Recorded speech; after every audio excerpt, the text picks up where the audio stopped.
সকাল সকাল উঠে পড়েছি। আজকেও এই যে ফুল চলে এসেছে, কতগুলো ফুল এসেছে। তো এই ফুলেরই মালা গেঁথে নেব। তো এই মালাগুলো গাঁথতে খুব ভালো লাগে, আর ফুল তো এমনিই ভালো লাগে, ফুল দেখতেও ভালো লাগে, ফুল হাতে ধরতেও ভালো লাগে। তো এই যে অনেকগুলো করেই মালা গাঁথা হয়েছে, আর সবাই মিলে একসঙ্গে মালাগুলো গেঁথে নিয়েছি। এই যে গোলাপ, জরি, ঝাউ পাতা আর রজনীগন্ধা। তো এর গন্ধে চারিদিকে ভরে ওঠে, খুব ভালো লাগে গন্ধ। তো এই যে আমার সবগুলো মালা গাঁথা হয়ে গেছে, সবাই মিলেই গেঁথে নিয়েছি। নিয়ে সকালবেলা উঠে ভাত বসিয়ে দিয়েছিলাম, ভাত রান্না করে নিয়েছিলাম, এবার খাওয়া দাওয়া করে নেব। তো আলু ভর্তা আর বেগুন ভর্তা করে নিয়েছি। এই যে তো এগুলো ছেলেকে মেয়েকে খাইয়ে দেব, আর নিজেরাও খেয়ে নিলাম। নিয়ে তারপরে দুপুরে রান্নার জন্য চলে এসেছি রান্নাঘরে। প্রথমে বেগুনগুলোকে কেটে নিয়েছি, আর এই যে ফুলকপিগুলোকেও কেটে নিয়েছি, আর আলু দিয়েছি। আর এর সঙ্গে আমি ডিম দিয়ে রান্না করব। এই যে ডিম আমি সিদ্ধ বসিয়ে দিয়েছি, দিয়ে একসঙ্গে আমি রান্না করে নেব।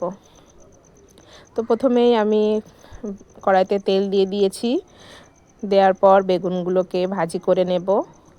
তো বেগুনগুলো ভাজি করে নিই, ততক্ষণে আমি এদিকে মশলাটাও রেডি করে নিয়েছি। বেগুন ভাজতে ভাজতে যেগুলো রান্নায় ব্যবহার করব সেই মশলাগুলো, পেঁয়াজ, কাঁচা লঙ্কা আর যেগুলো বাটা মশলা সেগুলো রেডি করে নিয়েছি। বেগুনগুলো ভাজা হয়ে গেলে আমি ওই কড়াইতেই ডিমগুলো ভেজে নিচ্ছি।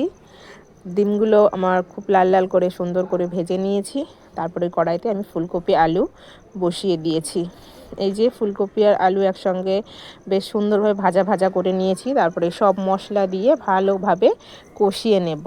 ফুলকপি একটু বেশি ভালোভাবে কষিয়ে নিলেই ভালো লাগে, নাহলে ফুলকপি একটা কাঁচা গন্ধ থেকেই যায়। একটু ভালো করে ভাজা ভাজা করে নিয়ে তারপরে সুন্দর করে মশলা দিয়ে কষিয়ে নিয়েছি। তারপরে একটু ঝোল দিয়ে দিয়েছি। ঝোলটা ফুটে উঠলেই ডিমগুলো দিয়ে দিয়েছি। দেওয়ার পরে একটু নাড়াচাড়া করে নেব, আর উপর থেকে একটু গুঁড়ো মশলা অ্যাড করে দেব।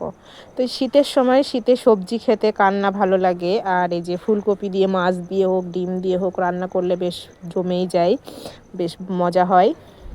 তারপরে সব রান্নাগুলো সেরে নিয়েছি, নেওয়ার পরে রান্নাঘরটা গুছিয়ে নিয়েছি, নিয়ে খাওয়া দাওয়ার জন্য রেডি হচ্ছি। যেমন সব ভাত বেড়ে নিয়েছি, সবাইকে দিয়ে দেব, আর নিজেও খেয়ে নেব। আর এদিকে এই যে ছোট মাছের একটা তরকারি, এটা আমার রান্না করা হয়েছিল আগে, তো এটা দেখানো হয়নি, ভিডিওটা মিস হয়ে গেছে। তো এটাও আমরা এখন খেয়ে নেব। বরবটি দিয়েছি, পেঁপে দিয়েছি, এর মধ্যে আলু আর ছোট ছোট মাছ, চুনো মাছ বলি আমরা ছোট মাছের। তো সেই মাছগুলোই দিয়ে এবার সুন্দরভাবে রান্না করে নিয়েছি। এবার আমরা খাওয়া দাওয়া করে নেব। তো আজকের ভিডিওটি এই পর্যন্তই। যদি ভালো লাগে তো সবাই আমাকে একটু সাপোর্ট করো।